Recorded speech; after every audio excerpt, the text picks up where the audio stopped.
me considère comme antisocial, stupide. Naturellement, nous voulons le respect des autres, l'approbation des autres. Être sociable fait partie de la vie. Mais le danger demeure que nous mettions en péril nos croyances et nos convictions. Laisse-moi te donner un exemple. 415. Je suis pasteur d'une église qui prêche la Bible, crois ce que dit la Bible et accepte les Écritures comme étant mon autorité finale dans toute pratique et doctrine. Mon faux voisin prophète. Disons qu'arrive un nouveau voisin qui est pasteur d'une église dont la doctrine n'est pas saine, n'est pas biblique, et est même fausse, conduisant les gens à la perdition. Si cet homme avait besoin d'aide pour quelque chose, je la lui donnerais sans hésitation. Si j'avais besoin de prêter un outil, je le prêterais, si j'avais besoin d'un prêt, je le ferais jusqu'à ce que ce soit en mon pouvoir, si j'avais besoin d'aller à l'hôpital, je le prendrais. Mais s'il m'invitait chez lui pour une tasse de café, je devrais dire merci mais non, parce que le processus de son influence commencerait là. Premièrement, je vais l'aimer, parce qu'il est gentil, bienveillant, sincère et normal. À bien des égards, que se passe-t-il lorsque j'aime l'incroyant? Je commence à le voir humainement et non à la lumière des Écritures et de leurs avertissements. Parce que je l'aime bien, je vais commencer à le tolérer un peu.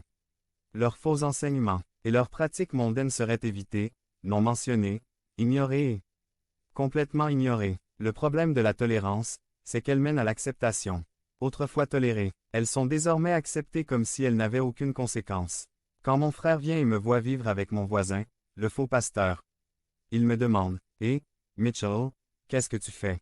Ne savez-vous pas ce que cet homme prêche et enseigne contre l'Évangile, le Seigneur est Dieu? » Il répondrait « Oh, mon frère, c'est un homme sincère et très gentil, il a bon cœur, n'exagère pas, arrête. Tes drames, c'est un homme bon. Maintenant, non seulement je tolère leur incrédulité, non seulement j'accepte leur incrédulité, mais maintenant, je me retrouve à défendre leur incrédulité. C'est le processus. C'est pour cette raison que Dieu nous met en garde contre la création de jougs inégaux. 1 Corinthiens 15, 33 Ne vous trompez pas.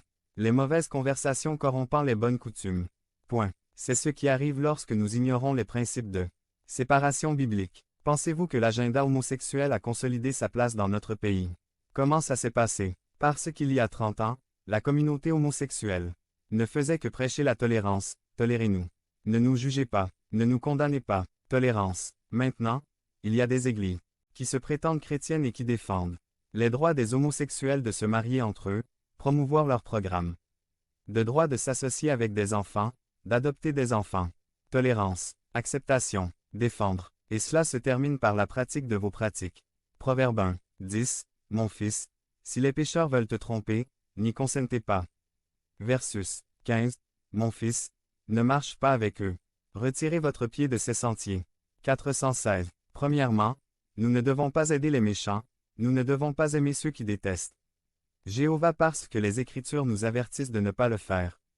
2. Aider les méchants a toujours des conséquences imprévues. Josaphat a conclu une alliance avec le méchant roi Achab, puis Achab a demandé un soutien militaire à Josaphat. 2. Chronique 18. 2. Et le persuada d'aller avec lui contre Ramoth. Galade. Ce qui s'est passé, c'est que Josaphat voulait consulter Jéhovah et Achab a appelé ces faux prophètes, au nombre de 400, mais Josaphat a cherché un prophète de son Dieu et Achab, bien qu'il ne voulait pas de lui, a accepté d'appeler le prophète Michée.